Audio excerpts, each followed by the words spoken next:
I'm JinJa Birkenbeuel. And I'm Esther, Ikoro, and we're the hosts of the Honest Field Guide podcast. Entrepreneurship is no joke. The journey is full of anticipation, failure, hope, and disappointment. You'll make money and be totally broke at the same time. The Honest Field Guide podcast tells you the truth. We know being an entrepreneur is crazy hard, and you will sometimes cry at dinner. Listen in to be inspired, laugh, and learn how to really thrive on your business journey. Find me, bring me home. Wait and wonder why. Wait and wonder why. Simone Friend, co-founder of one of the country's premier artist representative agencies, Friend & Johnson, started her career in fashion merchandising in the early 80s, where she met the person that introduced her to the advertising world and what it means to be an artist agent. For over 30 years, she has been an artist agent with her friend and business partner, Beth Johnson, representing the world's leading and most celebrated commercial photographers, illustrators, animation, and live action creators. Simone mentors up-and-coming artists and has made this a priority as she has matured in the business. She feels that they need a head start in the creative industry, so they are prepared to handle the legal aspects of a professional career. Friend & Johnson have offices in New York, San Francisco, and Chicago. Welcome, Simone Friend. Ooh, I sound Welcome. so glamorous. You are glamorous. You have a tremendous long history as an artist representative, and I met you ages ago, and we will not date ourselves. No, we will not. We will not date ourselves, but the reason why you are here is because I have always enjoyed working with you. You have such dignity and grace, very helpful, kind, and willing to negotiate on behalf of your artists. Always. And I feel like you stand alone. You and your partner, Beth, have been in this business for quite a while. And I'd love to first sort of understand from the very beginning, how did this happen? How did you start this company? What magical process took place? Because there weren't very many women, if any, having a business at all when you started.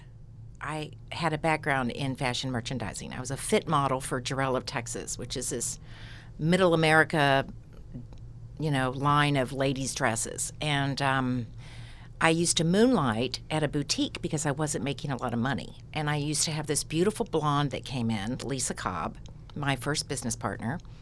And I would always dress her. And she thought I could sell anything. And she approached me after working with me for like 6 months of, wardrobing her, and asked me if I'd ever be up for being an artist agent. I had no idea what that meant.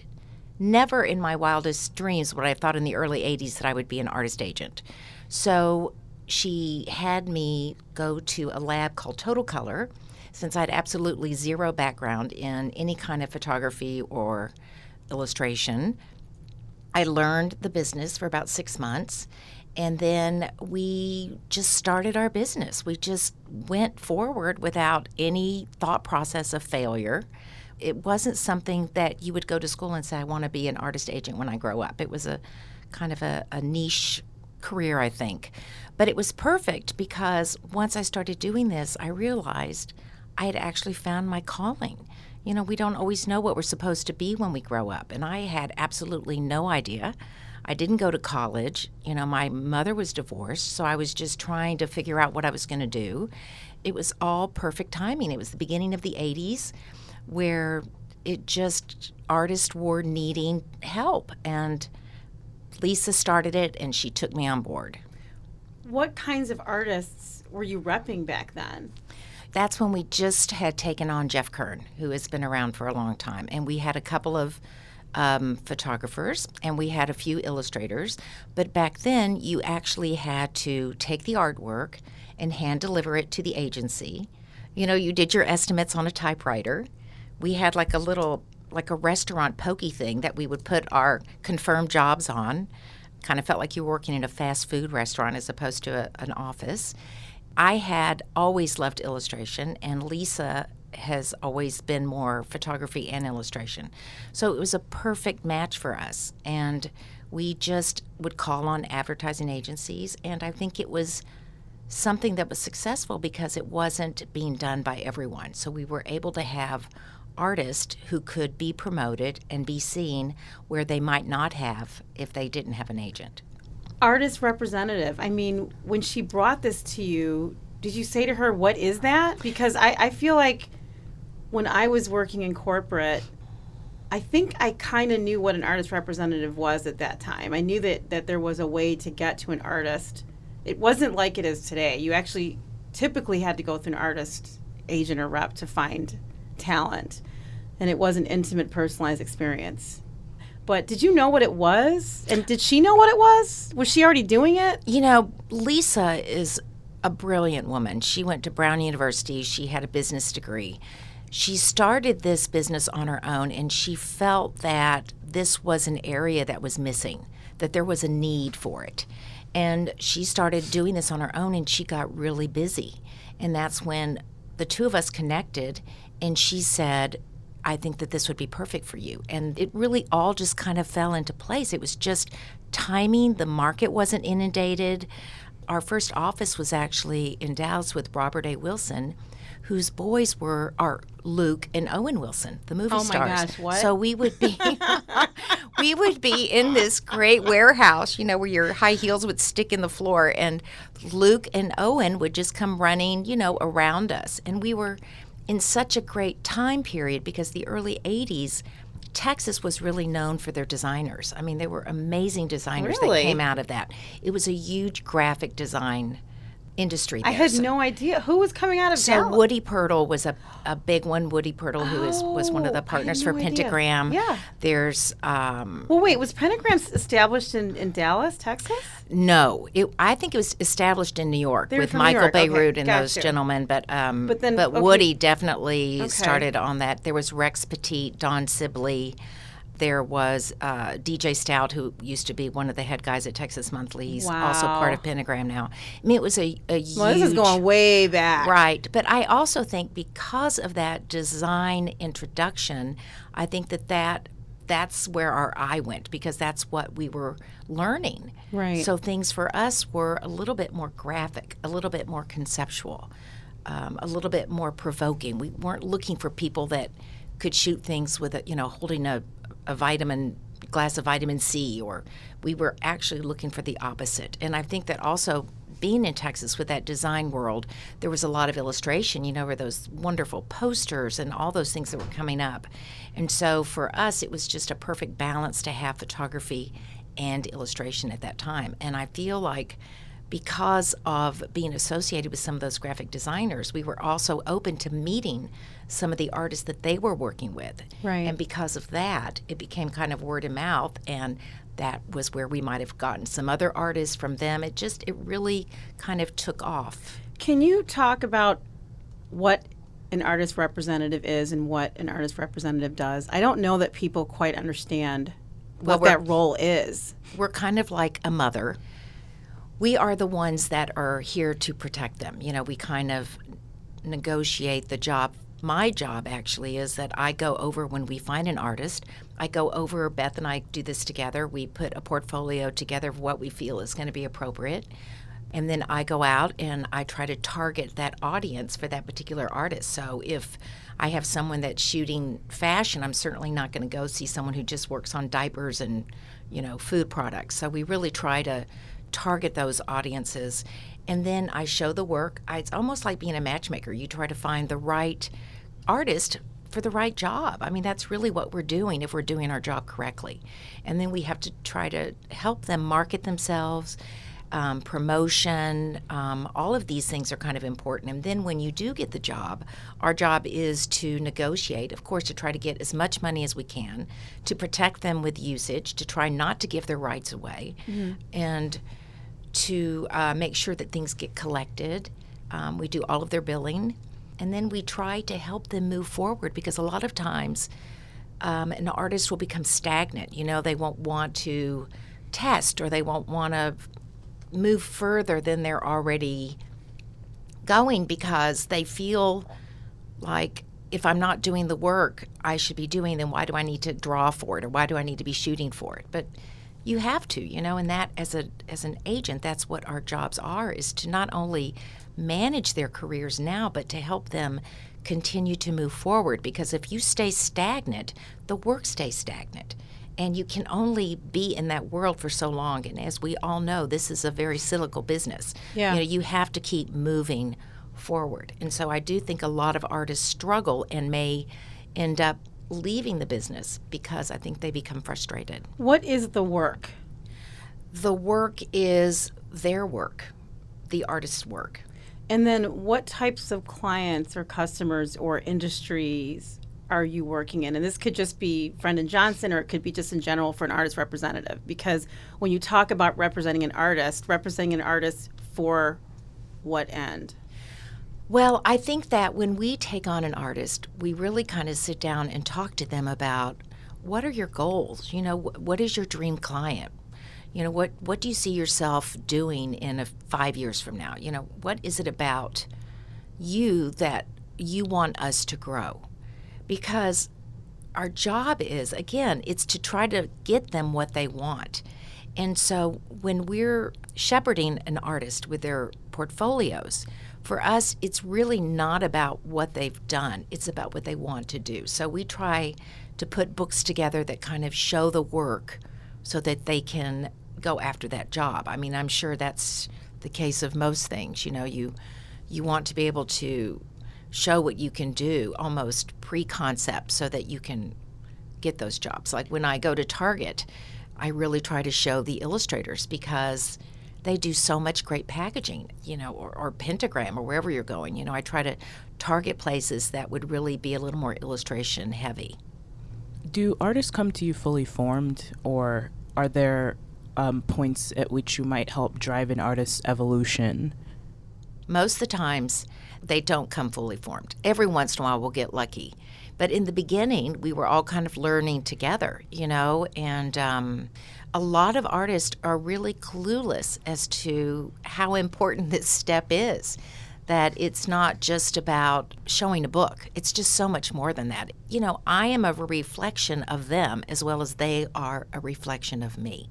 And so they have to know that I'm always going to have their back and I'm going to try to put my best foot forward for them. So there is that process where we have to kind of form them together and form them into what they want to be doing. What is the criteria for artists to work for you? Do you have a set criteria? Are there standards in place? How do you find these people? That's a good question. You know, I think for us, because we put so much effort into this, sometimes it takes a year before an artist will get off the ground. So I think at this point in our career, we'd rather have somebody a little more seasoned. Sometimes it doesn't always work that way. One of the artists that I rep, Ann Field, she's actually the curator of the art department at Art Center. So she curates all of the illustrators that are coming in. And I called her a few years ago and said, we're looking for an up-and-coming artist. And she turned us on to Patrick Ruby, who had literally just graduated. I flew down to Pasadena, and he was unbelievable. He's amazing. I mean, his style now, this was 5 years ago, his style now is what everybody is doing. And that's important when you're looking for an artist. You know, you want to be ahead of the curve. You don't want to find someone that's trying to chase it. And so to find that sometimes can be really difficult. So you almost have to separate yourself from what you're seeing and try to have a little bit of foresight of what is intriguing to you, what is setting them apart from the people that you currently represent or that you're currently seeing. And are they willing to put some money into promotion? Are they willing to advertise? A lot of times that's really hard for these up-and-coming artists because, you know, they don't have any money. What impact does technology have on your business, if any? Because when I think about my exposure to art outside of being here at Birk Creative, a huge chunk of my exposure to art has been through the internet. You know, Instagram specifically has allowed me to see other people's processes, art, finished products, and start thinking about supply chains of companies like Target. Does that impact your agency at all, or is it kind of that word of mouth? You ask someone, they turn you on to an up-and-coming artist? You know, it used to be that way, but now things have changed so much, and I think it's just part of evolving. But the internet has been good and bad. It's, of course, representatives and photographers and illustrators have quadrupled, in number. With that being said, I'm also able to find more artists because they're accessible, whereas before I wouldn't. We have actually had to evolve to include artists who can do motion and who can do GIFs and those kinds of things, because that's really where the advertising world is going now. I mean, unfortunately, print is not the hero anymore, unfortunately, for me, because I love print. But it's okay, because we just have to keep moving and working with what is kind of being thrown our way. And the problem with the whole social and Instagram is that I think that a client almost devalues that usage. So when we are pricing this social ask now, people come to us and say, oh, well, it's only social. Well, no, it's going to be living in perpetuity, and it's all over the world. And so that is a huge, it's a huge ask. And we're, as a rep, and I'm hoping that everyone else, artists out there, are also protecting themselves, because the more we give things away, it makes it harder for us to go back and ask for money. The graphic design industry suffered the same fate in some ways, because when Apple democratized their laptop, everybody became a designer, a graphic designer, and so then graphic designers proliferated, and some graphic designers, frankly, shouldn't have been graphic designers, but because they had the tools, they could do it. Right. And so then that definitely took down the value of the profession, especially for people that went to school for it. On the other hand, it did bring up people that never would have dreamed they could be a graphic designer, and they are extraordinary creatives. And so I think that the internet has made it so you can discover people in the most unlikely places, and people have been able to discover themselves and create and become something that they never dreamed they could because of the accessibility of these things. On the other hand, I think because of the lack of network or knowledge or relationship building that you're describing from the 80s, there are artists that not only are giving their work away for free, but they're being appropriated. They're actually, their work is being taken and used without their permission, or maybe with their permission, but without the artist understanding, as you said earlier, the implications and the multiple uses of that work. How do you feel your role as an artist representative can help an artist that may not be represented by you? Because you can't represent everybody. I mean, you're too big now. You're handling very, very high-level artists that are already realized, as you said earlier. But, how can people learn from you so that we don't go down this path of things being stolen from us?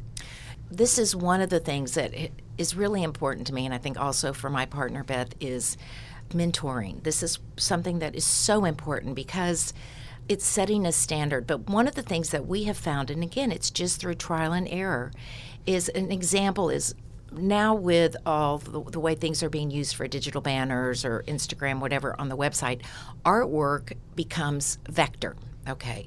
And vector is layered files.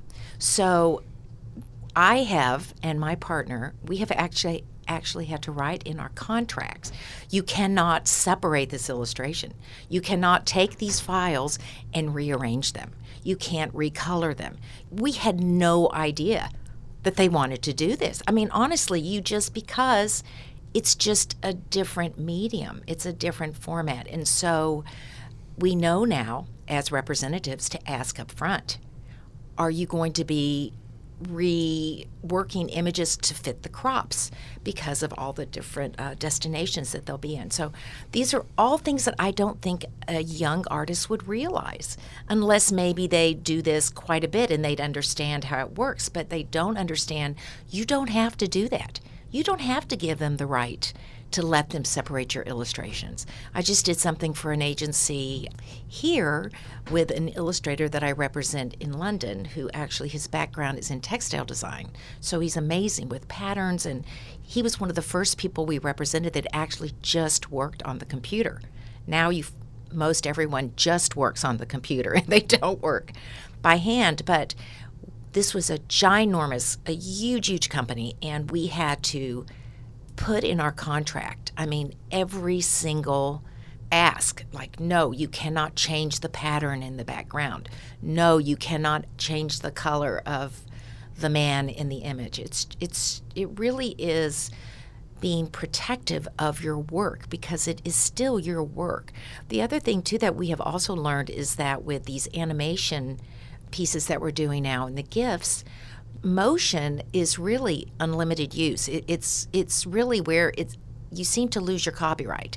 So this was something new to Beth and I because we weren't as schooled in this motion world, and we're learning now that, you know what, we still put it in our contracts. We still try to put in at least a time limit.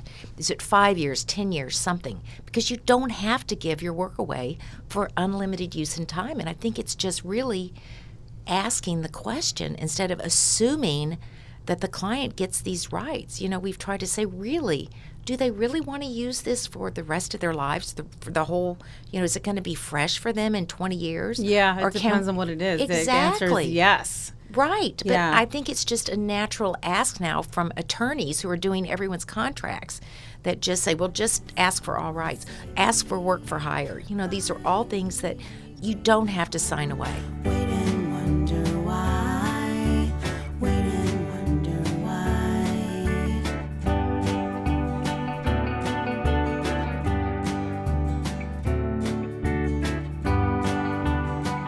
I love listening to you talk about this because I come from a corporate background where this conversation took place at the very beginning. So I learned a lot from coming from Anderson, for example, because I had to negotiate a lot of rights for the work that we were using for the company. And it really was because the company needed to be protected.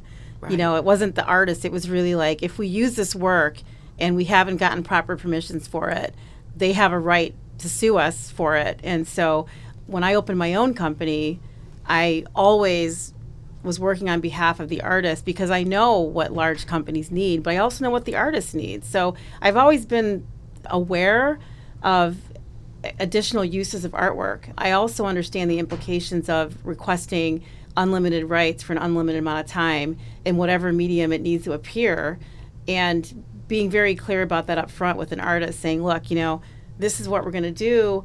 This is what it's about. This is who the client is. And, oh, by the way, this is not Coca-Cola, for example. This is actually a nonprofit client that, has a certain amount of a budget, or they don't have a budget at all. And there's never going to be a use of merchandise. They're never going to use this to sell on a T-shirt, because then that changes the conversation. So I really think that a lot of artists, especially if they're not represented, don't understand that. And it's unfortunate because there's so much money to be made for this artist, and how are they going to live if they can't have someone protecting them? But on the other hand, I want to understand, if I'm an artist coming out today and I have Instagram, which is a powerful, powerful advertising tool for my business and my art, why would I want to have you represent me if I can go out and make my own money? And even if I do make a mistake and fail, what is the benefit of me saying I want Simone Friend from Friend & Johnson to represent my brand? It's really dependent on the talent. There are some pretty amazing artists who can sell themselves. Some of them should never come out from behind the camera. They just, they're a little bit shy, and that's just not their personality. So I don't think it's a bad thing. Actually, I would prefer, before we take someone on, that they have represented themselves for a while, because I think that once you have that under your belt, there is an appreciation of what a rep can be and what they can do. There's no way to explain that until you've gone through all these issues and gotten burned. Or, there are some wonderful artists out there truly that are doing great on their own. I don't know that everybody needs a rep. I just think it depends on where that person is in their career, where they want to go. If they're trying to push themselves to be more national, international, all those kinds of things. Because the benefit, I think, of an agent is, like with our group, is that we're not just based in Chicago. We've started out in Texas and then branched into Chicago and then New York and San Francisco, and work internationally as well. So I think it's just dependent on how far an artist wants to take their career. This could be a scummy business. I mean, advertising is not fun and games. I mean, you see the result and it's all beautiful, but the stuff that goes on behind the scenes is some serious skullduggery going on. you've seen a lot. You've been out here for a long time. Can you just share what's one of the worst Do I things look a ever little happened? haggard? You know. No, you don't. But like, what's I had what's one. some of the worst stuff that's happened? I had one job. I won't mention the name because, anyway, the creative, and again, it's just lack of education. And it was a very young creative, and they actually got scrap from the internet, which means scrap to use as a for their storyboard. Okay. They put it in their storyboard, and it was from someone else's photo shoot, and they used it for their ad to show the client, this is what we're going to shoot. So this means that my photographer this is exactly what they wanted. They wanted this specific image, which, unbeknownst to us, did not come from this creative's mind, but from scrap that he had pulled from the internet, like I said, which was an actual job. Well, once we shot the ad and it was out, this person who did the original job called and wanted to sue this big agency. So that is things that we have no control over because it's education. Again, it's just not realizing, no, you cannot do that. That's a no-no. You can't use someone else's photos as a concept and then ask someone to copy that. And that is another big nightmare. I know with Jeff Kern in the earlier days, we had so many people, and this is before we realized, crap, we need to copyright our work. You know, when it's in a portfolio, it's different. But now that it's all over the world, you know, you think about people's work, they're on their websites, they're on Pinterest, they need to be somehow protected and copyrighted. Because how do you know that someone isn't copying that exact image? I mean, this is like such a gray area. So that was another thing that we really tried to help our artists with, is to make sure you have to make sure your images are copyrighted and they're protected. So when you're working with artists, do they ever come up to you and say, I want you to get me a job with Coca-Cola? Absolutely. And how does that work with you? I mean, what do you do there? Well, we want to hear that. I mean, that's the only way we know. We're not mind readers. I mean, I'd like to think I am, but, you know, I think that Beth and I have been doing this for so long that we really can look at a book and realize if that client or that artist is appropriate for Coca-Cola. But how do I that's not my job to know that. My job is to present the best portfolio of that artist that I can, and to go to Coca-Cola and see what kind of reaction I get. Mm-hmm. And then my job is to go back to that artist and say, you know what, they loved your work, but we might want to consider a few more of these images. Let's say it's a still life photographer. You know, they need to see more liquids, or they need to see more pours, or more condensation on a bottle, or it's my job to give them feedback. So when you have an artist that you do have to turn down, though, how do you deliver that information? You know, I get, and I'm sure like every creative does, I get at least 10 to 15 emails a day of artists looking for representation. And I actually open every single one of my emails. You open all of your emails, I Simone. look at them because I feel the same. I'm doing the same thing. And anytime I get a response, you have no idea how much that makes me feel. Well, you just feel respected. I don't know how to say that. When you send out emails and this is what you're trying to do for a living, you're actually trying to help these creatives, right? That's the point of what I do for a living. I'm not a bad thing. I'm a good thing. Right. I mean, I'm here to inspire you. I'm here to show you art that will make you happy. You're in front of that damn computer all the time. Get off the computer, touch the paper, look at the book. I mean, that's what I'm supposed to be doing. So when these artists reach out to me, the only thing I feel is to give them the respect back and to look at their work. And 9 times out of 10, it's just not the right fit. The artists that you work with, do you consider them entrepreneurs? And when you think about it in that context, do you mentor them and help them? And I want to understand how that worked out with Jeff Kern, who's one of my favorite artists of all time.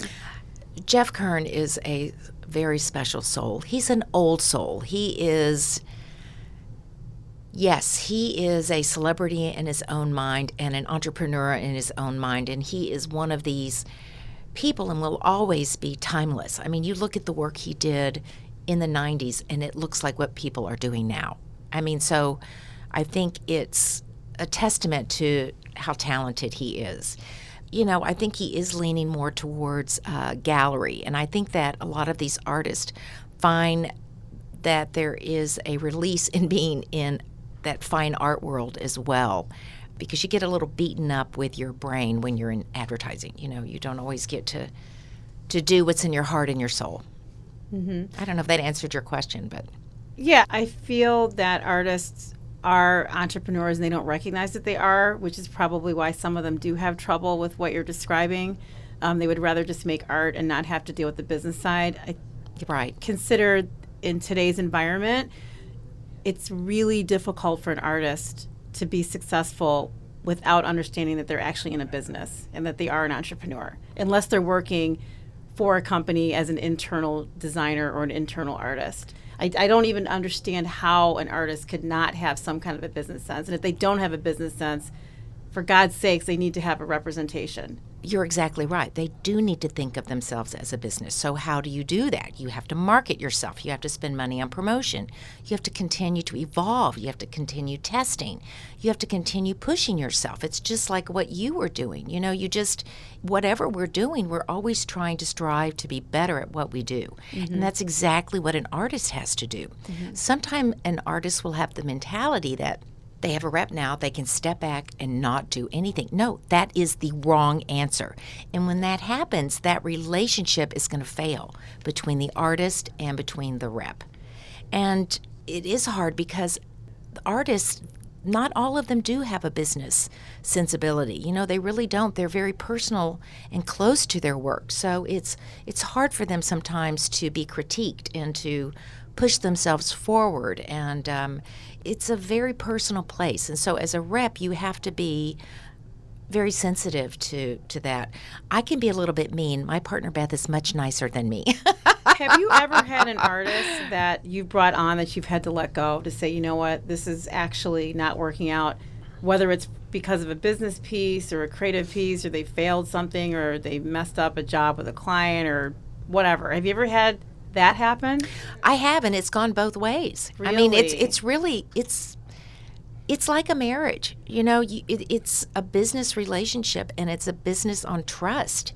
And I think we have a really great reputation. So I don't think, you know, if you're represented by us, I mean, we're not going to take your money and hide under the table with it. But sometimes it's just a personality thing. And Beth and I we always try, anybody that's worked with us, we've always really let them be who they are, because that's how we learned the business. You know, we learned as we went.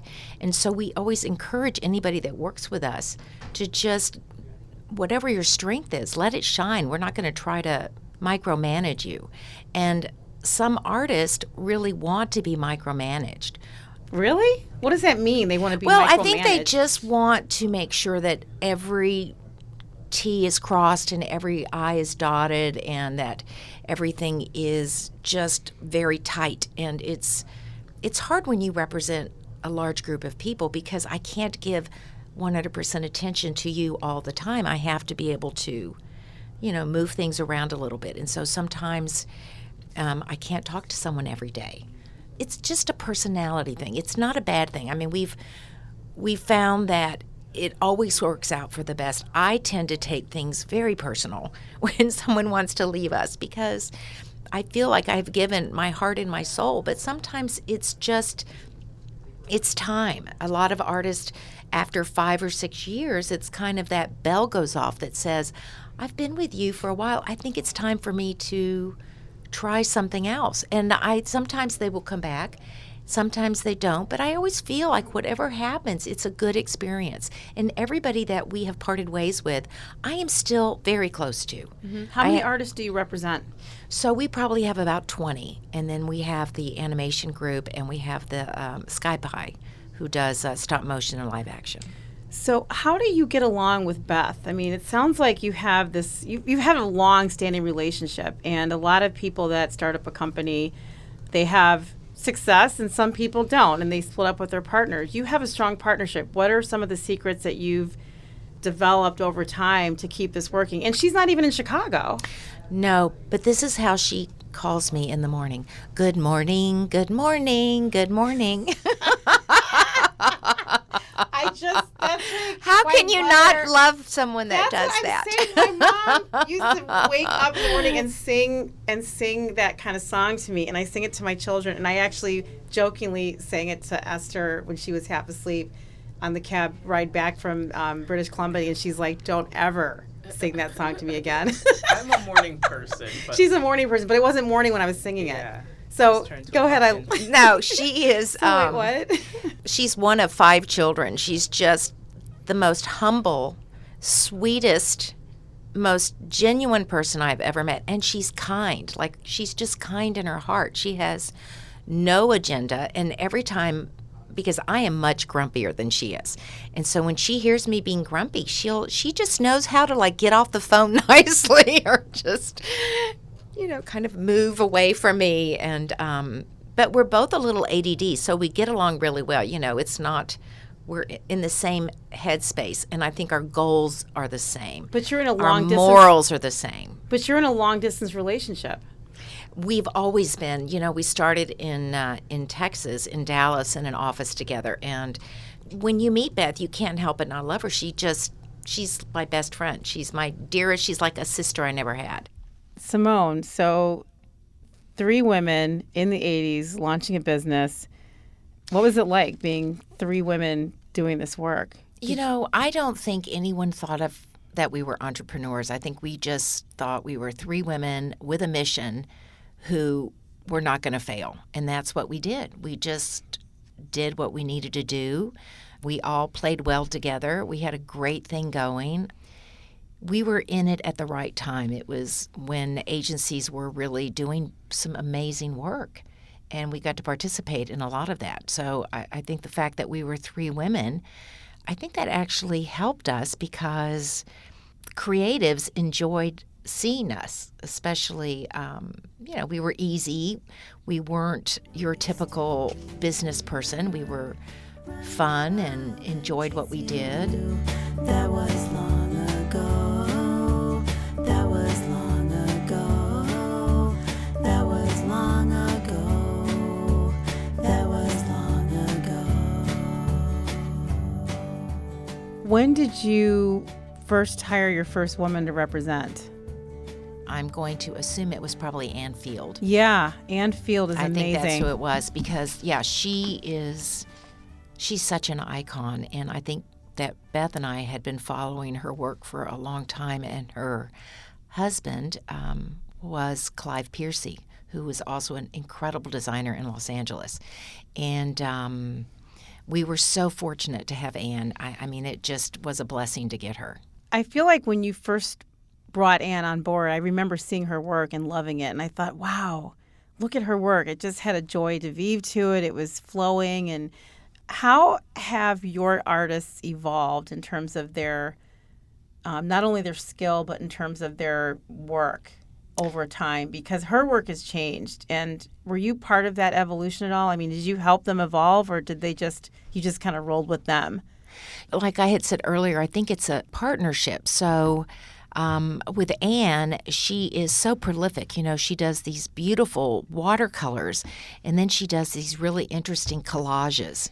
So I think for Ann, it was just kind of finding what her passion was and putting a portfolio together that really reflected her voice. And that was the way we tried to show all the artists so that they could really showcase what they wanted to be doing. It didn't have to just be one medium that you were working in, and I think because Ann was and still is so talented at so many different things, she was a very easy sell. Mm-hmm, mm-hmm. Do you have other businesses besides this one? When we started in the 80s, when we were in Dallas, and it was the 3 of us, we did have another company that represented hairstylist, food stylist, makeup artist, producers. And then they were a separate company, and the person that we had hired to run that company actually stole that company from us in the 80s and opened the door down the street. So that was kind of a mess. And then How did somebody steal a company from you? I don't understand. well, they kind of took all of the people that we represented and basically separated from us and opened a store down the street there, which we did take them to court. Did you win? We did win. But after that, I think we realized that it just wasn't worth it. I think you can only control who you are. You hope that people are honest and forthright, but it's not always the case. What's after Simone Friend? I mean, what is the next step for this company? I think that Beth and I ask each other that every day. I think Do you really? Have you always done that or just recently? Because it's been 20 years, right? Well, it's been like 30. Has it been 30 years? Yes. Goodness gracious. Yeah. Okay. Again, I was 10. But I think with Beth and I, I think for us, I've always wanted to use our artists and develop our own packaging products, having our own brand of products that you could purchase, having an online gallery. I know a lot of people are doing that, but that's always been something I've wanted to do, a pop-up gallery with just our artist. I think that it is a different world now. Photography, unfortunately, is not as respected, I think, in advertising. I think there's so many people that can do it. So you have to kind of find out where are people hiring work, where are they applying the artist? And for us, it seems that the majority of the work we've been doing has been actually through illustration and animation and motion. And I think, again, it's just as we spoke, it's because of the application of the work these days, being online, Instagram, all of that presence. So how long is it going to take you to move a little bit more heavily in that space, or do you feel like you're already moving there now? I feel like we're moving there now. I think that we feel that there are probably some additions we can add to the group, which would probably be another possible animation team, a few more artists for motion. But again, it's trying to keep it within our standards of keeping the group not small, a little more boutique. Would you ever consider representing the people that produce the animation versus the artists that make the art for it? Well, because there's a huge amount of people that actually make that art, and I value the creative itself, but I also value the people that know how to make multiple formats and multiple versions and multiple differences of things and understand how you have to prepare the files for the animation. I mean, I feel like that those people need help. They should be making more money than they're making. I think the animation group we have now down the street, they do all of their own animation. They do everything from the beginning to the end. And there's 3 of them. And so their styles are a little bit varied. So that makes it a little more interesting. But I do agree. We have been looking at possible production groups, another animation house. But your animation group, are those the actual artists as well? Absolutely. Okay, so what I'm saying, though, is I have a lot of artists that I actually work with that make artwork. I do ask them to layer files because then I kick those files out to someone else to actually animate depending on the result. You could have all of your illustration artists, if they do work in that way, layer all their files. Of course, we talked about that earlier, and then have another group that comes in that manages the implementation of those animations, which is a different type of an artist. Right. I'm not talking about people that you have already. I'm saying another group of people that's separate, and it becomes more production because it is a major, major part of the work that my agency does now is animation. But I don't ever put those two together. The person who makes my art is not the person who does the animation. Generally, that's a different type of a skill set. Right. I think that is a great idea. I think we're trying to find all avenues of ways to be successful and ways that these artists can be successful. And animation is definitely the key right now. It really is. Right. There's so many great groups out there. Mm-hmm. So it's just trying to find the right group. This animation team that we rep right now, all of our illustrators can be animated because of them. So we kind of sell that under one umbrella. Instead of just the illustration style that this one animation group has, we try to let them know, because all of the artists can. Right. You know, really. It's just, like you just said, it's just having someone implement the files. So do you feel like with your company, you've got another 30 years in on this? Or, you know, I think to myself with my own company, I have some children. Would they love to have this company? I don't know. I mean, what types of plans do you have? Because, you know, you're a lifer with your work. I am a lifer. You've made a decision. I mean, and I don't really know what you are. I've loved following you all this time over the years with all these beautiful artists. I've always looked at your company as opposed to other representatives and said, these to me are the best artists out Thank there, you. represented by, you know, a wonderful entrepreneur, business owner, Simone. But nothing lasts forever, right? And this business is getting a lot harder, and it's becoming more commoditized, which you spend a lot of time talking about. What would they do? Where would they go? I mean, these people rely on you and they depend on you. And have you considered that as a small business owner, what to do next? You know, I am in such a great place because I have a partner. And so I've never, ever been alone. And we're both in the same boat as far as age. But we really love what we do. I mean, you know, I feel that where we started, it was so much more of a personal connection when you would see people. And for me, and maybe it is because I am older, I strive to continue that personal connection.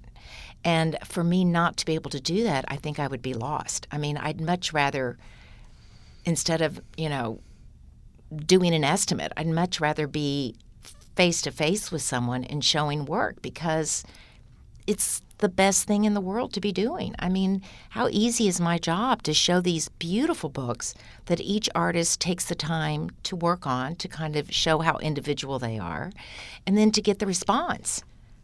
I mean, what else would I do? Right. I feel like, I mean, Esther, when you first were presented with an artist portfolio, that was your first time, right? Actually having an artist rep come to the office and show you the work that they're representing. How did you feel about that experience compared to, you know, you looking at, scrolling endlessly on Instagram, looking at art? I think the actual presentation was a huge difference because the art was in context, which is not something that I had experienced before. The art being in a book, the art being showed on products, the art being shown on things you could touch, you could feel, all of that stuff made it a little different of an experience for me. And also seeing the different artists' work represented with the different brands or projects that they had worked on really kind of opened my mind to different ways that art could be used. So I definitely see the value in something like a portfolio or that type of presentation, which you don't really get in many different forums. And then even the conversation you had with the owner of the company, you know, where she actually sat down and showed you the art and turned the pages and talked to you about each individual artist. What was that like? That was huge because she was able to give me a backstory. She was able to tell me about timelines and how quickly people work or the types of projects that they've worked on in the past, what they prefer to work on. And she was also able to give me an inkling of other things that they've done that might not have been represented in what was right in front of me. So I think context is the word that's popping out to me as far as what value I thought that her as the agent or the representative of the artist brought to the situation. She was able to provide me a lot of context and even kind of put some ideas in my head about how other ways these artists could possibly be used. The concept of an artist representative is tough today. There's a generation of people that have no concept whatsoever that you exist. There was a time when you didn't have to teach someone how to be a business person because it wasn't necessary. It is so essential. It is essential now, Right. for so many reasons that, you know, in my opinion, if I were to think of a next step, it would really be about teaching in workshops and education all of the time. I mean, that's what we do with my company, Birk Creative, as one of the verticals in my agency is to run workshops to train entrepreneurs how they can protect themselves and protect their intellectual property, whatever that looks like. Right. And many of the people that come to my workshops have never even had a conversation like this ever. They've never considered the implications of not protecting their rights with their creation. It's actually now, and we just had this conversation with an entrepreneur recently, large companies can't move like we move. So they look at us to get ideas. And you have to be Absolutely. careful of that. Absolutely. You know? Absolutely. Well, this is the other thing I think that that is definitely something I know that Beth and I do right now, and we talked about is mentoring. I love doing that. But the one thing I was going to say quickly is that also the hard part of this world now where everything is more virtual and everything's online, and I love that Esther had that experience because that's what you're supposed to get when someone shows you the backstory. You're supposed to feel that connection because she's going to remember that rep and she's going to remember that artist because she had a little bit more of a personal connection than just looking on the computer. But I think that for me, and I think the hardest thing that is becoming a loss is that I'm not able to see the creatives directly anymore. I always try to do portfolio shows and then they invite the creatives, which is a wonderful thing because then everyone comes for an hour at their leisure and they can look at books and whatever they want to do. But to see someone on one-on-one is becoming so difficult because I think these creatives are so busy. They're inundated, which to me is even more reason to see someone individually because, again, that's where that inspiration comes from, that whole thought process. You know, it kind of stems back from taking a moment, taking a breath, and looking at the work, touching the paper. All of that is just experiencing all of it. Thank you so much, Simone, for taking the time to share your story with us and answer all of these questions that JinJa has asked you. No, I'm joking. Shame. I mean, I don't know. I'm learning. Thank you for letting me still in a lot of blab. ways. Yeah, thank you so much for sharing and for your openness and sincerity. And I hope that we get to work with some of your artists in the future. Yes. And I'm Esther. I'm JinJa. And I'm Simone. And this is The Honest Field Guide. We'll talk to you next time.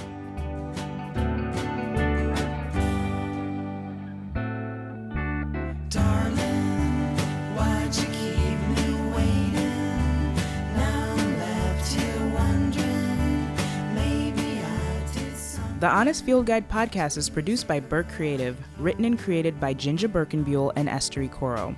The podcast is recorded in the innovation and technology capital of the Midwest, Chicago, at Stomping Ground Studios in Ukrainian Village. Original music is written by and provided courtesy of Utah Carol. Follow Honest Field Guide on Instagram and Twitter. The opinions expressed on the Honest Field Guide are opinions only and only represent the views of JinJa Birkenbeuel and Esther Ikoro.